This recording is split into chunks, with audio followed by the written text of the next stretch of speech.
Corona virus को लेकर वैज्ञानिकों की रिसर्च में एक बहुत ही भयंकर खुलासा निकल कर आ रहा, आप सभी के लिए जानना जरूरी है। साथ ही मोदी सरकार की सबसे बड़ी घोषणा कोरोना पर क्या आ चुकी है, एक एक करके कोरोना की 15 बड़ी खबरों को इस वीडियो में जानते हैं फटाफट से। नए सप्ताह की शुरुआत के साथ ही ये कोरोना का अपडेट बहुत इंपॉर्टेंट है, बिल्कुल बने रहेगा मेरे साथ और एकदम पूरा लास्ट तक इस वीडियो को देखते रहिएगा। सबसे पहले खबर आप देख सकते हैं दोस्तों की वित्त मंत्री निर्मला सीतारमण जी ने कहा कि कोरोना वायरस कब जाएगा और वैक्सीन कब आएगी कुछ पक्का नहीं कह सकते हैं, इसकी कोई निश्चित तारीख भी नहीं है। वित्त मंत्री का कहना दोस्तों कि देश को कोरोना संकट से जूझते हुए 7 महीने का समय बीत चुका है। लॉकडाउन और कई पाबंदियों के चलते अप्रैल मई जून तिमाही में जीडीपी में भी 23.9% की गिरावट देखी गई, आपको भी पता होगा। और ऐसे में अर्थव्यवस्था अलग तरह की चुनौतियों का सामना कर रही है और कोरोना संकट कब खत्म होगा इसके बारे में कुछ पक्का नहीं कह सकते हैं। अगर आप अपने हेल्थ को सही रखना चाहते हैं तो जरूर सरकार के प्रोटोकॉल को फॉलो करें, मास्क लगाएं, सोशल डिस्टेंसिंग प्रॉपर बनाए रखें वगैरह वगैरह, है ना। चलिए अगली खबर है, कोरोना यही रफ्तार रही तो अक्टूबर में अमेरिका को भी पीछे छोड़ देगा भारत। भारत में बहुत ज्यादा आंकड़े बढ़ चुके हैं, आपको पता होगा। पिछले 24 घंटों के दौरान ही भयंकर बढ़ोतरी हुई और तकरीबन अभी आंकड़ों की संख्या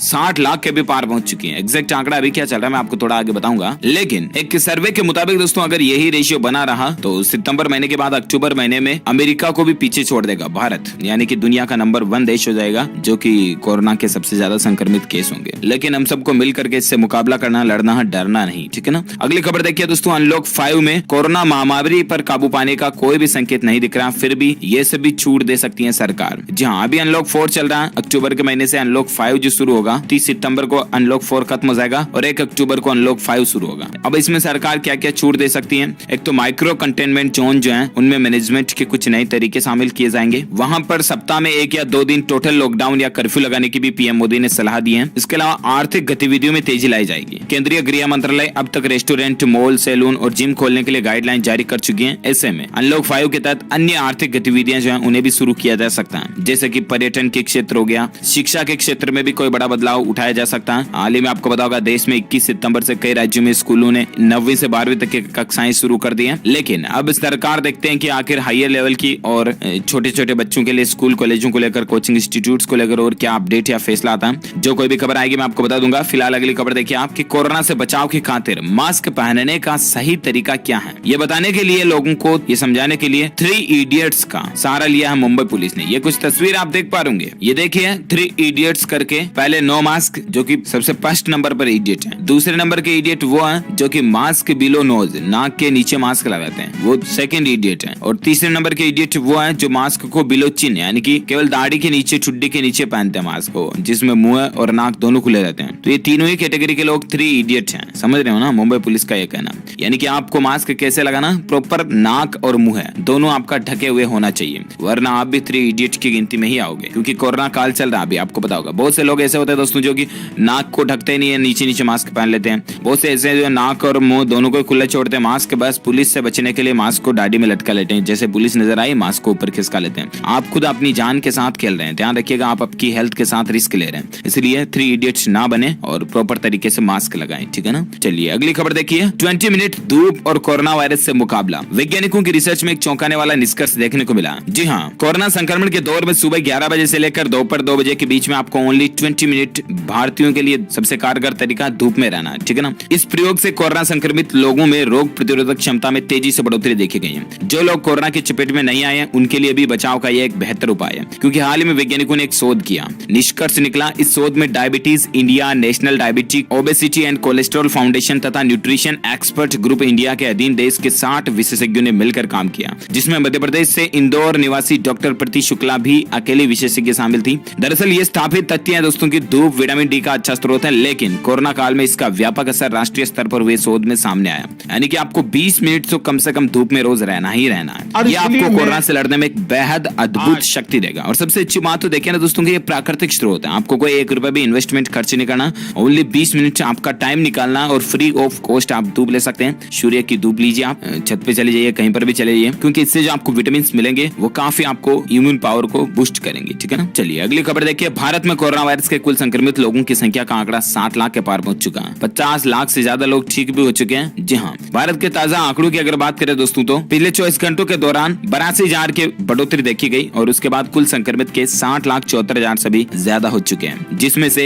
9,62,000 एक्टिव केस है, यानी कि सक्रिय हैं, जिनका इलाज चल रहा है, जबकि 50,16,000 से भी ज्यादा लोग ठीक हो चुके हैं, रिकवर हो चुके हैं, जिन्हें हॉस्पिटल से छुट्टी मिल चुकी है ना। मरने वालों की कुल संख्या इस वायरस के चलते 95,542 से भी ज्यादा चली गई है भारत में। कुल देखिए तकरीबन 1 लाख लोग भारत में इस वायरस के चलते मरने के कगार पर पहुंचने में। बेहद गंभीर आंकड़ा है, जरा संभल कर गया है ना। दुनिया भर के ग्लोबल आंकड़े की बात करें दोस्तों तो दुनिया भर में कोरोना से 10 लाख से ज्यादा लोगों की मौत हो चुकी है। और खबर यह भी है कि लंदन समेत ब्रिटेन के कुछ हिस्सों में फिर से लॉकडाउन लग सकता है। चीन ने लोगों को असुरक्षित वैक्सीन भी लगा दी है। मैंने आपको दोस्तों मॉर्निंग के टुडे ब्रेकिंग न्यूज के अपडेट में भी बताया था कि चीन ने एक बहुत ही गलत एक्सपेरिमेंट किया, और वो ऐसे दोस्तों के वायरस की वैक्सीन का ट्रायल पूरा नहीं हुआ ना, उससे पहले 10 लाख आंकड़े जब तक मौत के हुए दुनिया में, इस दौरान चीन ने 10,000 से भी ज्यादा लोगों को बिना ट्रायल के वैक्सीन ठोक दी। देखते हैं क्या रिजल्ट आते हैं ये देखने के लिए। तो ये तो बिल्कुल गलत एक्सपेरिमेंट ही हुआ ना, चीन की हरकत देखिए। अच्छा, इसके अलावा कोरोना को लेकर और एक खबर ये है कि दोस्तों हिमांशी खुराना भी कोरोना वायरस से पॉजिटिव पाई गई है। 2 दिन पहले ही किसान प्रदर्शन में उनका हिस्सा भी हुआ था। और सिंगर है ये एक हिमांशी खुराना, वो भी दोस्तों कोरोना पॉजिटिव पाई गई है। बिग बॉस फेम सिंगर और एक्ट्रेस भी है ये, इनका कोरोना टेस्ट पॉजिटिव आया। एक्ट्रेस ने किसान प्रदर्शन में हिस्सा लेने के बाद कोरोना वायरस टेस्ट करवाया था, जिसके बाद सिंगर की रिपोर्ट पॉजिटिव आई है। सिंगर ने खुद इंस्टाग्राम पर इसकी जानकारी दी कि जो भी लोग उनके संपर्क में आए थे वो अपना टेस्ट करवा लें और प्रदर्शन में आवश्यक ध्यान रखें। जल्द हम उनकी रिकवर होने की कामना करते हैं। और इसके बीच अगली खबर देखिए आप, राजस्थान राज्य में कोरोना काल में पंचायत चुनाव चल रहे हैं। पोलिंग बूथों पर कुछ खास तरीके से वोटिंग का कार्यक्रम रखा गया है। जी हाँ, राजस्थान में सोमवार को ग्राम पंचायत चुनाव 2020 के प्रथम चरण के लिए वोटिंग हो रही है। अलग अलग पंचायतों में पंच और सरपंच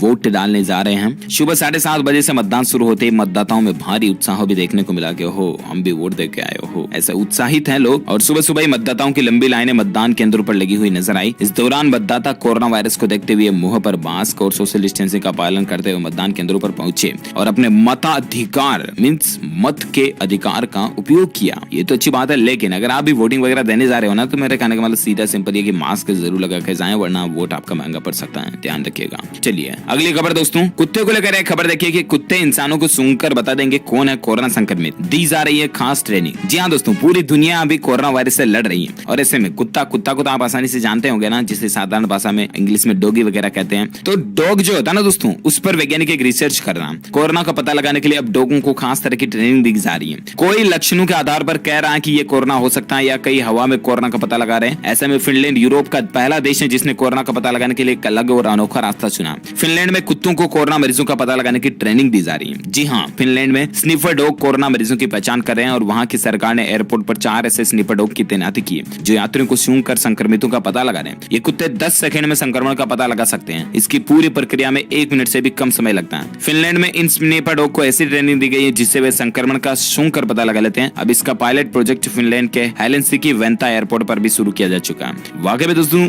जानवर कितने समझदार और उपयोगी होते, खास करके डॉग तो मतलब क्या कहना ही क्या है ना। चलिए अगली खबर देखिए आप, योगी सरकार की बड़ी पहल है, बेरोजगार युवाओं को सिलाई कढ़ाई मशीन देने का निर्णय लिया गया। जी हाँ, उत्तर प्रदेश की योगी आदित्यनाथ सरकार ने एक बड़ा फैसला लिया है। दरअसल दोस्तों कोरोना काल में रोजगार में भारी गिरावट है और ऐसे में योगी सरकार ने युवकों के लिए एक बड़ी पहल की है जिससे कि युवाओं की आजीविका चल सके। उत्तर प्रदेश सरकार 10,000 बेरोजगार युवाओं को स्वावलंबी बनाने के लिए उन्हें सिलाई कढ़ाई की मशीन देने का निर्णय लिया है। ये टेलरिंग शॉप योजना के तहत लागत का 50% अनुदान और शेष 50% ब्याज मुक्त ऋण के रूप में दिया जाएगा। ब्याज मुक्त ऋण के रूप में मिली राशि को आपको 36 समान मासिक किस्तों में अदा करना होगा। गरीबी रेखा से नीचे जीवन यापन करने वाले युवाओं को इस योजना का लाभ मिलेगा। हालांकि इस योजना का लाभ लेने के लिए कुछ शर्तें भी हैं, जैसे कि सालाना आमदनी आपकी 46,000 रूपए या शहरों में रहते हैं 56,000 रूपए से कम होनी चाहिए। योजना के तहत अधिकतम परियोजना लागत 20,000 रूपए निर्धारित की गई है। इस पर 10,000 रूपए का अनुदान और 10,000 रूपए का ब्याज मुक्त ऋण के रूप में आपको दिया जाएगा। तो ये यूपी गवर्नमेंट की वाकई में एक बहुत ही अच्छी पहल है। चलिए साथ ही अगली खबर देख सकते हैं, चिंताजनक है। कोरोना को मात देने वालों की याददाश्त भी प्रभावित हो रही है। कमजोरी होना तो आम बात है, लेकिन वैज्ञानिकों की हाल ही में रिसर्च में एक बड़ी भयंकर खुलासा देखने को मिला दोस्तों, आपका दिमाग का फ्यूज भी उड़ सकता है अगर आप कोरोना संक्रमित हो जाते हैं तो। जी हाँ, कोरोना से ठीक होने वाले लोगों को बाद में कई प्रकार की समस्याएं हो रही हैं। ऐसे में कुछ मरीज ऐसे भी हैं जिन्हें अब भूलने की बीमारी हो रही है, उनकी याददाश्त कमजोर हो रही है। डॉक्टरों का कहना दोस्तों कि इसे पोस्ट कोविड सिम्टम कहा जा रहा है। जिस मरीज में कोविड का संक्रमण जितना अधिक होता है उससे ज्यादा लक्षण उसमें ठीक होने के बाद भी देखने को मिलते हैं। Rajiv Gandhi super speciality university अस्पताल के डॉक्टर अजीत जैन बताते हैं कि कोरोना से ठीक होने के बाद लोगों को कई प्रकार की परेशानियां होती हैं, जिसमें पोस्ट कोविड क्लिनिक में इलाज कराने आए 250 लोगों में 80 लोगों में से न्यूरो समस्याएं देखने को मिली है। यानी कि करीब 20% लोग ऐसे हैं जिनके दिमाग का स्क्रू ढीला हो जाता है, या कहते हैं तो भूलने की बीमारी आ जाती है उनमें। ठीक है ना। तो कोरोना आपको कितने साइड इफेक्ट दे सकता है अंदाजा लगा लीजिए आप, इसलिए बच के रहिएगा तो ज्यादा बढ़िया। अच्छा, और एक खबर देखिए, CCMB की रिसर्च से पता चलेगा कोरोना वायरस हवा में कितनी देर रहता मौजूद। जी हाँ, अभी तक भी हमारी विज्ञान ये क्लियर पता नहीं लगा पाए दोस्तों कि एयर हवा में कोरोना वायरस आखिर कितनी देर जिंदा रहता है। तो इसको अब पता लगाने के लिए CSIR के सेल्यूलर और आणविक जीव विज्ञान केंद्र यानी कि CCMB ने कोरोना वायरस संक्रमित व्यक्ति से हवा के प्रसार की दूरी और वातावरण में मौजूद रहने के वक्त को लेकर यहाँ अस्पताल के वातावरण में एक अध्ययन शुरू कर दिया। इसका मुख्य मकसद है स्वास्थ्य कर्मियों की सुरक्षा सुनिश्चित करना। और इस रिसर्च के बाद आपको ये भी पता लग सकेगा, मान लीजिए दोस्तों आप बाइक पर सड़क पर जा रहे हो, ठीक है ना, और आप देखते हो यार मास्क लगा के परेशान हो गया, सांस ही नहीं लेने आ रहे यार, थोड़ी देर मास्क को खोल दूं मैं। अब सड़क पर दूसरे लोग भी निकल रहे हैं, मान लीजिए उनका वायरस अगर हवा में होता हुआ आप तक पहुंचता है तो आप पर भी खतरा है। जबकि आप तो ये सोच रहे होगे कि आपके आसपास कोई लोग बाग भी नहीं है, आप बिल्कुल सोशल डिस्टेंसिंग के साथ में चल रहे हो, तो फिर मास्क लगाने की क्या जरूरत है ना। लेकिन वो हवा का वायरस तो आपके नाक तक पहुंच सकता है ना। ऐसे में आखिर ये विज्ञान का रिसर्च पता लगने के बाद क्या फैक्ट सामने हमें देखने को मिलता है कि आपको हवा में भी कितनी दूर कितनी देर तक मास्क लगाए रखना चाहिए वगैरह वगैरह। जो कोई भी अपडेट आएगा मैं आपको बता दूंगा DLS न्यूज के ऊपर। फिलहाल अगली खबर देखिए आप, भारत के प्रधानमंत्री नरेंद्र मोदी ने कोरोना वायरस को लेकर बोला कि दुनिया से एक वादा किया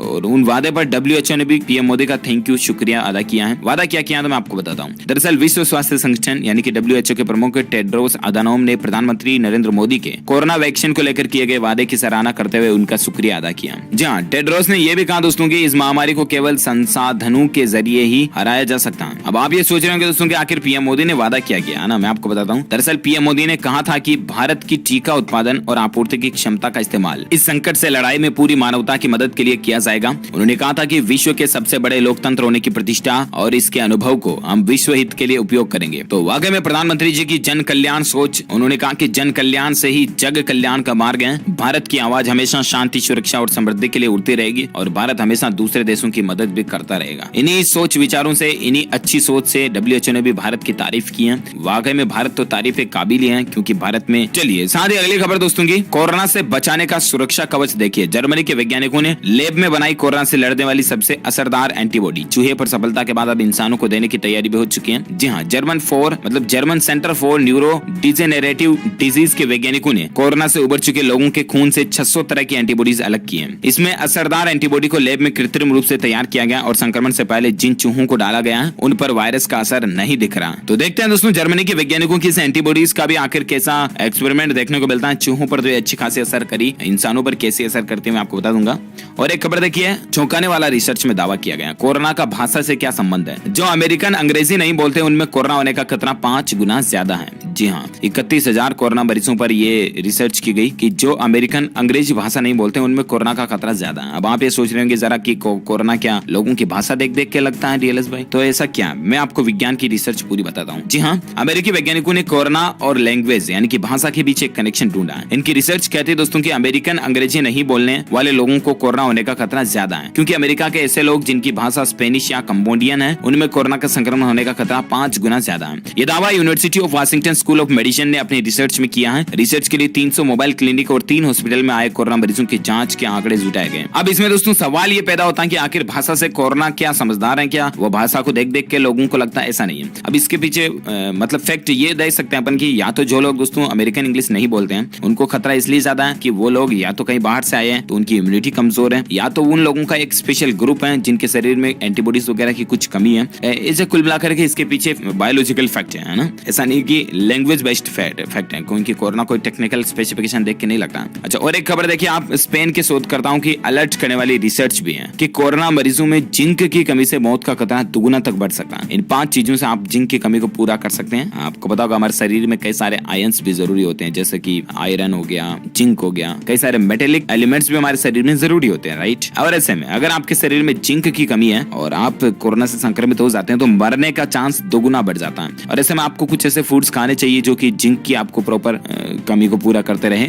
इसके लिए क्या खा सकते हैं आप, है ना? तो तरबूज के बीज और नट्स, मछली खाएं, अंडा खाएं, डेयरी प्रोडक्ट्स खाएं, डार्क चॉकलेट वगैरह खाएं, ये भी जिंक की कमी को पूरा करती हैं। इसके अलावा महिलाओं के लिए खास करके फायदेमंद होती हैं ऐसी सिचुएशन में भी। इसी के साथ ही दोस्तों आज दिन भर की तमाम बड़ी खबरें, मुख्य समाचार, टुडे ब्रेकिंग न्यूज का अपडेट वीडियो यहीं फिनिश होता है। आप मुझे नीचे कमेंट करके बताइए कि आप कौन से राज्य के कौन से जिले में रहते हैं, ताकि पर्टिकुलर मैं आपकी स्टेट गवर्नमेंट की तरफ से आने वाले समाचार भी आपके मोबाइल तक पहुंचाता रहूंगा। इस वीडियो को लाइक कीजिए, शेयर कीजिए अपने दोस्तों के साथ, फेसबुक, व्हाट्सएप पर भी। Thank you, take care, good bye, जय हिंद, जय भारत, वंदे मातरम।